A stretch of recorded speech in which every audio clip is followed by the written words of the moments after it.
할렐루야. 사랑하는 성도 여러분들, 오늘 금요일 저녁을 맞이해서 또 주님의 이름으로 문안을 드립니다. 하나님의 놀라운 은혜가 우리 성도님들 모든 가정과 일터 생업에 가득하기를 먼저 주님의 이름으로 축원합니다. 오늘 저녁에는 성을 내지 않는 그리스도인, 그런 제목으로 하나님의 말씀을 잠시 나누도록 하겠습니다. 우리 주변에서 참 우리는 성을 많이 내는 사람들을 보게 됩니다. 말하는 사람도 좀 부끄럽고요. 우리는 살아가면은 자신도 알지 못하는 사이에 화를 불쑥불쑥 내고 또 성질을 부리고 그렇게 살아갈 때가 참 많은 것 같습니다. 물론 이게 다 우리가 원하는 바는 아니지만 우리가 이 감정 조절이 잘 되지 않아서 만나는 사람, 접촉하는 사람들에게 불쾌함과 불편함을 주는 그런 일들이 적지 않고 있다 볼 수가 있겠습니다. 사실은 화를 내는 대상이 가까우면 가까울수록 화를 더 많이 낸다 하는 보고서도 있어요. 멀리 있는 사람들, 그런 사람들은 인사도 해야 되고 체면도 차려야 되고 교양 있게 이렇게 보여야 되기 때문에 그런 분들에게는요 그렇게 화를 내지 않습니다. 그냥 적당한 선에서 예의를 차리고 또 이렇게 나의 인격도 보이고 그렇게 체면도 차리면서 그렇게 지내기 때문에 굳이 그렇게 열받을 일도 화낼 만한 일도 별로 없습니다. 또 있더라도 참고 여유 있게 넘어가기도 하고 그래요. 그런데 가까울수록 더 친밀감이 있을수록 이렇게 더 화를 많이 낸다 하는 그런 보고가 있습니다. 그러니 부부가 가까우면 화를 많이 낼 수 있어요. 자녀를 많이 아끼고 사랑하면 여러분 자녀들에게 화를 막 낼 수도 있습니다. 그 화를 누구로 뜨리는 게 쉬운 일이 아니에요. 정말 어렵습니다. 그러니 이런 문제들은 그리스도인들이 성품적 차원에서 계속해서 우리의 분노를 다스리는 노력을 기울이는 것이 참 중요하겠다 볼 수가 있습니다. 지금 사회 전반적인 문제로 많은 문제가 발생하지만은 여러분 그 중에 이 폭력 범죄가 일어나는데 그 중에 42% 절반에는 조금 미치지 못하지만 엄청난 숫자가 뭐 때문에 일어나느냐, 급작스러운 분노 때문에 막 일어난다는 거예요. 소위 욱하는 마음 있지 않습니까? 막 열받아 가지고 순간적으로 팍 하고 이렇게 충동이 일어나서 사고를 저지르는 일들이 그게 범죄의 42%에 해당이 된다 하는 말이에요. 알다시피 얼마 전에도 뉴스에도 나오고 가끔씩 그런 얘기 나옵니다만은 애인이 변심했다 그래가지고 처갓집 될 사람들의 집을 불사르고 부모님들을 이렇게 또 타살을 하고 그리고 그 여자친구도 죽이고 하는 이런 일들도 막 일어나죠. 찾아가서 얘기를 했대요. 다시 시작해보자, 잘해보자 그러는데 난 네 같은 거 필요 없어. 어떤 이런 말 딱 들을 때 사람 마음이 화가 확 치밀어 올라가서 그냥 욱하는 마음으로 범죄를 저지르게 됐다 하는 그런 어떤 얘기들입니다. 참 들어보면 우리가 한 번씩 생겨나고 솟아나는 욱하는 마음들, 이거를 못 참을 때 우리는 결국은 사달이 난다 하는 것을 알 수가 있겠습니다. 소위 묻지마 폭행, 층간소음, 그리고 또 살인, 데이트 폭력, 여러분 보복 운전, 전부 다 이게 분노 범죄거든. 분노 범죄. 화가 나서 저지르는 다 범죄라고 볼 수가 있습니다. 그러니 우리의 마음을 잘 다스리지 못할 때 참 부끄러운 일을 우리가 당할 수 있다 하는 것을 알 수가 있습니다. 화를 내는 것은 어제 오늘 일은 아닙니다. 이건 옛날 어른들도 화를 많이 내신 것 같고요. 오늘날 살아가는 우리들도 이게 참 조절이 잘 안 됩니다. 왜냐하면 사람에게는 희로애락이 있다 하잖아요. 희로애락. 희노애락의 로자가 분노한다는 말이거든요. 사람은 기뻐하고 분낸다는 뜻이에요. 그러니 이 분을 낸다는 게 인간이 가지고 있는 근본된 속성 중에 하나이기 때문에 이걸 가만히 방치하고 내버려 두면 어려운 일이 많이 생길 수 있다는 것을 교훈받을 수가 있습니다. 그런데 인생을 성공한 분들, 그리고 참 인격적으로 완성된 분들, 그리고 신앙적으로도 참 경건한 사람들, 이런 사람들의 특징이 뭐냐면 분노를 조절한다는 거예요. 분노를 조절하지 않으면 인간관계도 실패하고 인격도 우리가 실패하게 됩니다. 가정을 다스리는 것도 사실 어려워요. 교회도 마찬가지입니다. 교회에도 화를 자꾸 내고 분노를 자꾸 일으키게 되면 여러분 거긴 답이 나오지 않습니다. 그래서 경건한 일도 자꾸 마음을 잘 다스리고 통제하는 데서부터 경건에 이를 수 있다 하는 것을 우리가 알 수가 있습니다. 그런 면에서 저와 여러분이 인생 살아가는 어간에 분노 조절을 좀 잘해서 하나님 보기에도 아름답고 사람 보기에도 칭찬듣는 믿음의 삶을 살아가는 저와 여러분 모두가 되시기를 주님의 이름으로 축원합니다. 언젠가도 우리가 말씀을 한번 들은 적이 있습니다만 여러분 모든 것들은 이 적당할 때 참 보기가 좋고 그리고 편안하고 좋습니다. 차가 달리는 속도도요 사실 어느 정도 편안함을 느끼는 속도가 있습니다. 너무 막 과속하면 불안하잖아요. 차가 막 기우뚱기우뚱거리고 또 너무 느리가도 물론 좋지가 않지요. 그래서 적정한 속도로 가게 되면 사람 마음이 편안하고 쾌적한 마음을 누리게 되는 거죠. 차량 운행도 똑같습니다. 그런 것처럼 우리 인생에도 모든 게 다 그래요. 불이라는 것 얘기를 한번 드린 적이 있는데 불도 적당히 조절이 됐을 때 그 불은요 우리 인간에게 얼마나 유익을 주고 도움을 주는지 우리가 잘 알고 있습니다. 그런데 불이 과하게 되면 화마라고 그래요. 화마. 이게 닥치면은 감당할 길이 없는 거죠. 물도 마찬가지 아닙니까? 물도 잘 통제가 되고 질서정연하게 지내게 되면 물을 사람이 다루게 되면은 물은 사람에게 너무나도 이로운 그런 게 됩니다. 그런데 물이 사람의 통제를 벗어날 정도가 되면 수마가 되어서 너무나도 고통과 아픔을 주는 겁니다. 그런 것처럼 분노도 조절이 되지 않고 통제되지 않는 분노는 의협심을 넘어서서 이거는 문제를 일으키는 게 된다는 것을 우리가 알 수가 있습니다. 그런데 이 분노는 왜 일어나겠습니까? 그거는 불만 때문에도 일어나요. 불만. 뭔가 마음에 차지가 않아서 기대에 부응하지 못하여서 일어나기도 하고 또 나는 좀 높은 자리에서 다른 사람을 볼 때 정말 뭘 몰라서 저래. 내가 볼 땐 정답이 이건데 저 답답하다. 이럴 때도 화가 좀 나기도 하지요. 기득권이 빼앗길 때 그리고 내게 막 손해가 일어난다고 생각할 때 그럴 때 여러분 화가 막 치밀어 오르게 되는 거예요. 그러니까 이 분노를 조절한다는 다른 말은 뭐겠습니까? 내 기득권도 내려놓을 줄 알아야 되고 상황도 잘 판단해야 되고 사람이 겸손할 줄도 알아야 되고 남을 나보다 낮게 여기는 마음이 있을 때 이게 겸손하게 되어서 분노가 조절이 됩니다. 그런데 저 사람이 나보다도 별 볼 일 없고 못하다고 여기면은 저 사람이 하는 일이 다 마음에 들지가 않아요. 막 화가 솟구치고 뭐 일을 저 따위로 하느냐 이렇게 얘기가 돌아갈 수가 있게 되는 겁니다. 그래서 화를 왜 내는가 한번 가만히 생각해 보세요. 그 일에만 생각하지 말고 그 사안에만 함몰되지 말고 습관적으로 내가 자꾸 모든 일에 화를 먼저 내고 있는 내 자신의 근본된 이유가 그 원인이 뭔지를 여러분 잘 한번 돌아보는 지혜가 필요합니다.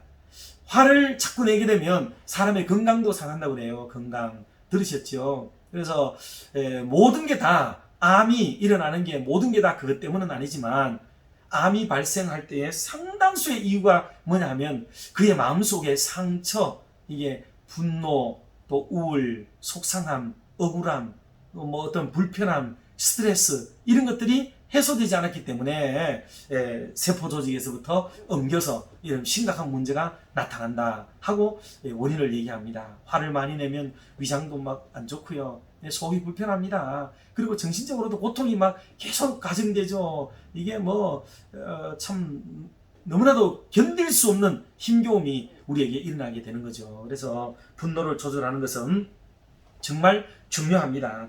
유순한 대답은 분노를 쉬게 하여도 과격한 말은 노를 격동한다고 잠언서 15장 1절에서 말씀했습니다. 그러니 우리는 매사에 좀 부드러운 마음으로 감정을 교환하도록 노력을 기울여야 됩니다. 제가 우리 집사람 보고 이런 말을 했어요. 야, 우리 박기현 목사님 참 대단하다. 그렇게 제가 얘기를 했어요.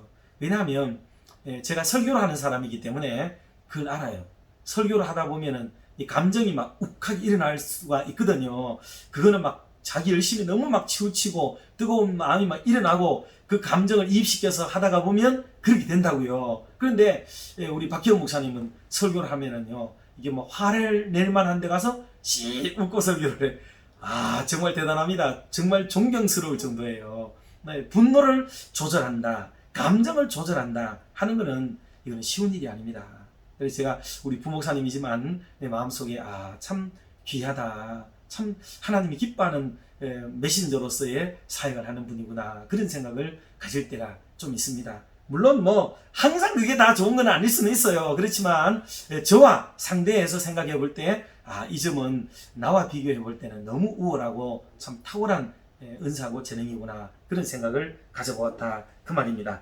자, 어쨌든지 우리가 이 분노를 조절하지 못할 때에 이런 문제가 발생한다는 것을 알 수가 있습니다. 화를 먼저 내는 사람이 여러분 손해봅니다, 항상. 그래서 화를 먼저 내고 막 급하게 마음 먹지 말고 회의를 하거나 모임을 하거나 그럴 때도 가만히 듣고 있는 사람이 이런 참 겁나는 사람 아닙니까?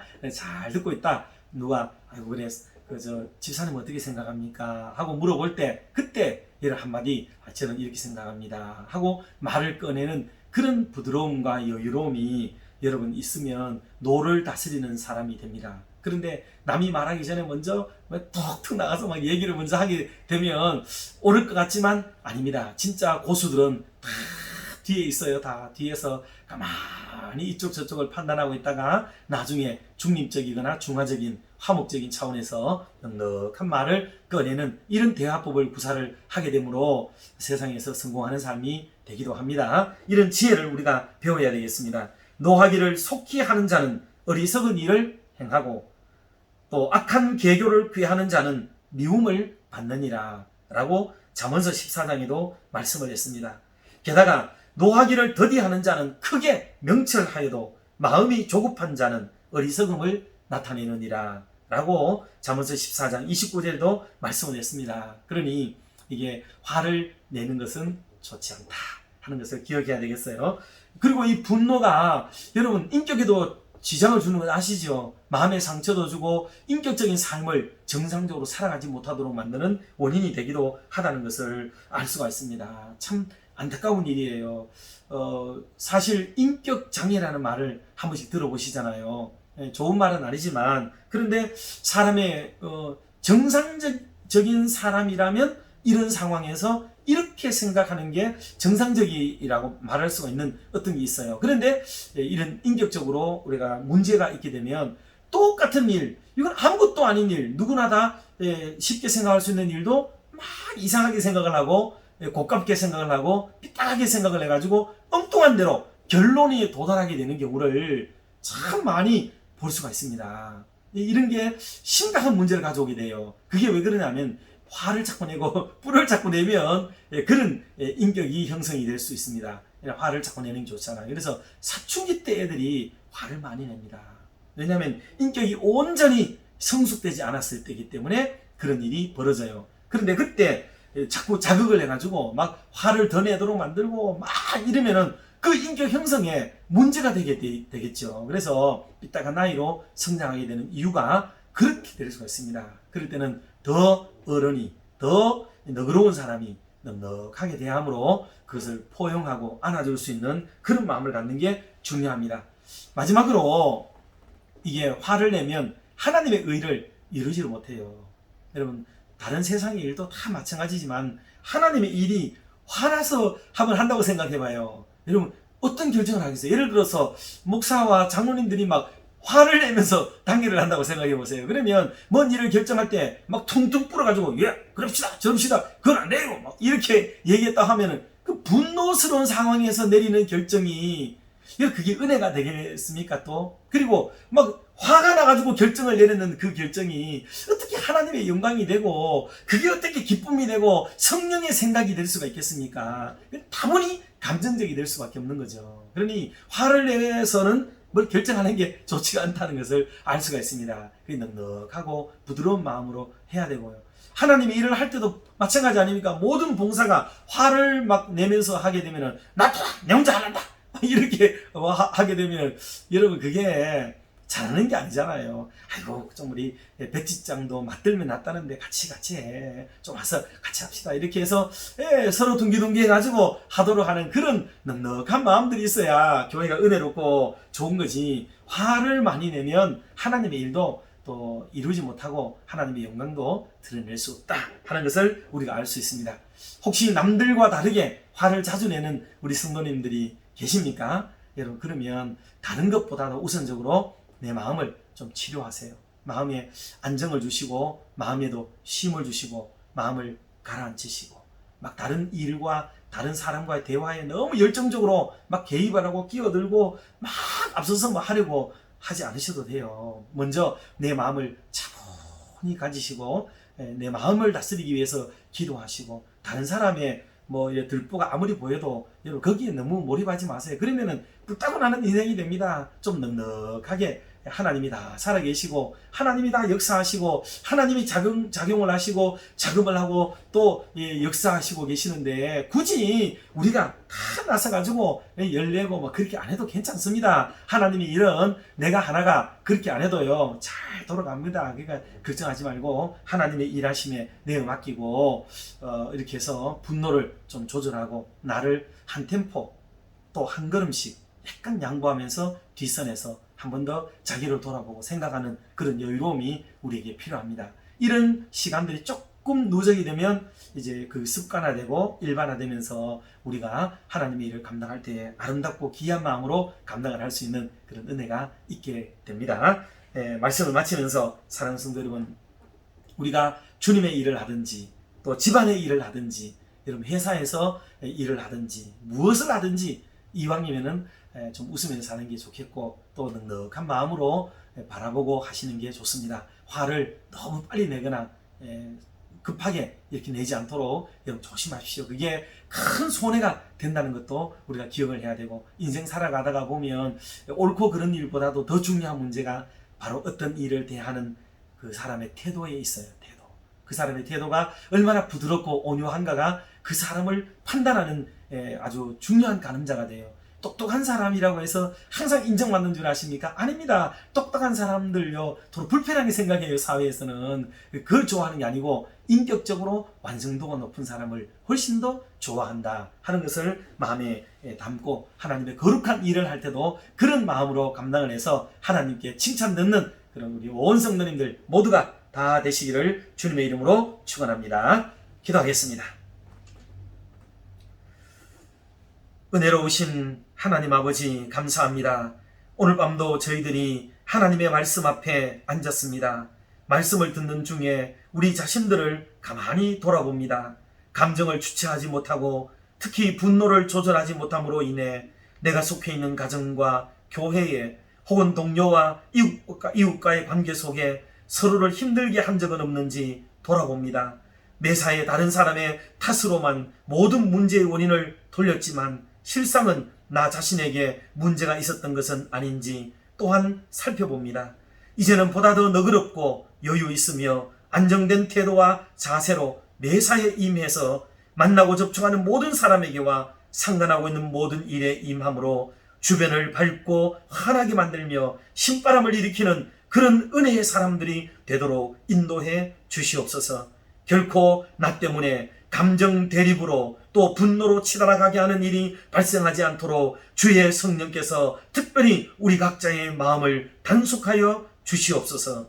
하나님 아버지, 지난 주일에는 우리 교육기관에서 코로나19 확진자를 접촉한 형제가 함께 예배하고 교제하기도 했습니다. 그러나 하나님의 각별하신 보호와 도우심으로 2차 감염자가 교회 안에 전혀 발생하지 않게 하시고 우리 교회 모든 교육기관에 속한 교사와 학생들 심지어 어린 영아들까지 지켜주셨음을 참으로 감사합니다. 격리된 형제와 집사님이 치료 잘 받고 돌아오도록 인도해 주시오며 자가격리를 당하고 있는 모든 지체들에게도 불편함을 넘어 서로를 이해하고 받아들여 감사와 기쁨으로 이겨내도록 인도해 주시옵소서. 오는 주일에 가질 공동의회를 통하여 바로 지금 이 시대에 필요한 일꾼들을 세워주시고 하나님의 일들을 더욱 앞당겨서 이뤄가시기를 간절히 기도합니다. 이 일련의 일들을 진행해 가는 동안에 누구든지 시험에 들지 않게 하시고 믿음과 사랑과 존경의 마음으로 서로를 낮게 여기며 잘 마치도록 인도해 주시옵소서.